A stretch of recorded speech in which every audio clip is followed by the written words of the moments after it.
গত রাতে আমার অ্যাকোয়ারিয়ামে একটি অবিশ্বাস্য ঘটনা ঘটেছে। আমার অ্যাপল শামুক আসলেই আমার একটি প্লাটি মাছ খেয়ে ফেলেছে। ঘটনাটি একেবারেই অপ্রত্যাশিত ছিল এবং আমাকে হতবাক করে দিয়েছে।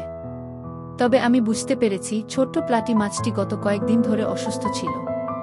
তার চলাফেরা ধীর হয়ে গিয়েছিল এবং সে খাবার খাওয়াও বন্ধ করে দিয়েছিল। দুঃখজনকভাবে দুর্বল অবস্থার কারণে সে অসহায় হয়ে পড়েছিল, আর সেই কারণেই সম্ভবত শামুকটি তাকে খেয়ে ফেলতে পেরেছে।